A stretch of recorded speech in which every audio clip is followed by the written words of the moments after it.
Hey guys, welcome to Books and BlueStockings. I'm Betty Bookworm and I read way too much into things.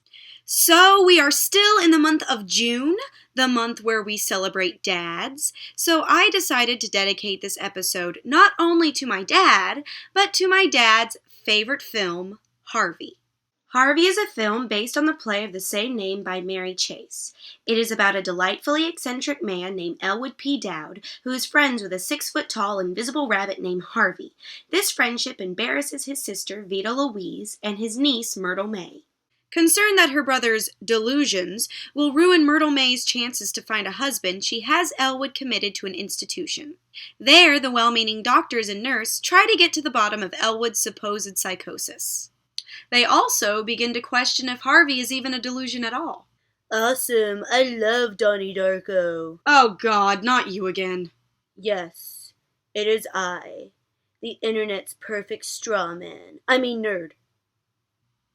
Why are you wearing those stupid bunny ears? Why are you wearing those stupid man ears? And why are you quoting, or rather paraphrasing, Donnie Darko? That's what we're talking about today, isn't it? No, we're talking about Harvey. What's the difference? They are completely different movies. How?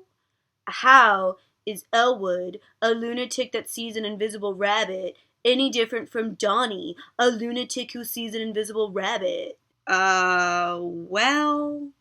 Elwood is delightful and kind and likes to make people happy. Donnie is a creep who obsesses over strange things like Smurf sex. I am not kidding. There is an entire scene where Donnie and his freaky little cronies discuss the mechanics of Smurf sex! Okay, but what about the sister characters? Both Elwood and Donnie have obnoxious older sisters. Well, true, but Veta Louise and Elizabeth have drastically different personalities, and they also have different roles in the movies.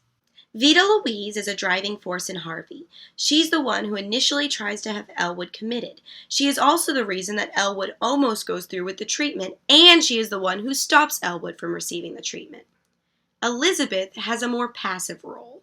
She's only kind of important to the plot because she's Donnie's connection to Frank the Freaky Rabbit. But what about the ensemble characters? Both films have a love interest, a well-meaning but nosy doctor, and a creepy old pervert. Well, kinda. In Harvey, there's a nurse named Ruth who develops a slight crush on Elwood but is really in love with Dr. Sanderson. Donnie Darko has a girlfriend named Gretchen, but unlike Harvey, it's not a one-sided relationship. The only thing that the two women have in common is that neither of them end up with the protagonist in the end. Dr. Sanderson and Dr. Thurman are only really similar in that they both try to get to the bottom of the protagonist's delusions. But that's just kind of what doctors do. And as far as creepy perverts go... Wait, I remember the pedophile in Donnie Darko, but who is the pervert in Harvey? That older doctor who's obsessed with redheads? Oh yeah. That's kind of a stretch, isn't it? And we can't forget the most important character. Ah, yes, the 6-foot-tall rabbit. Other than the fact that they're both long-eared delusions, Harvey and Frank couldn't be more different. Harvey is literally invisible, while Frank is... Ah! I hate Frank. I do. I haven't seen the movie all the way through because every time it comes on TV, I have to change the channel when I see Frank's face. Ah, stop that! Stop it! Stop it! Stop it! Stop it! Stop it! As I was saying, the characters are completely different. Harvey exists for the betterment of delightful crackpots, where Frank, he's just here because of a weird space-time continuum. Harvey is Elwood's friend.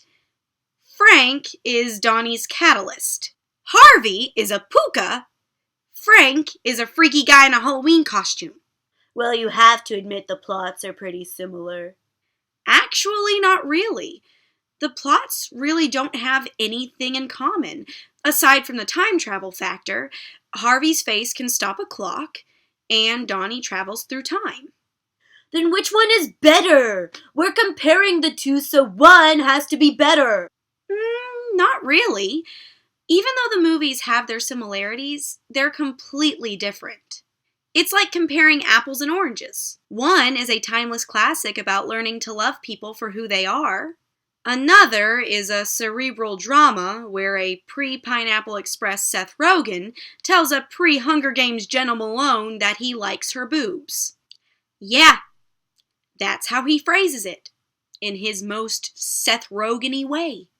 I like your boobs. That's a line. In a film. Elwood has one of the sweetest, most heartwarming monologues in the history of cinema, where he talks about meeting Harvey, introducing people to Harvey, the importance of being pleasant over being clever. And Donnie Darko has, I like your boobs. Oh, and sparkle motion! Ah! Not again. Can we please wrap this up? In summation, just because the two movies both have crazy protagonists, giant rabbits, and time travel, doesn't necessarily mean they're related. I'm Betty Bookworm, and I hope you all have a wonderful Father's Day.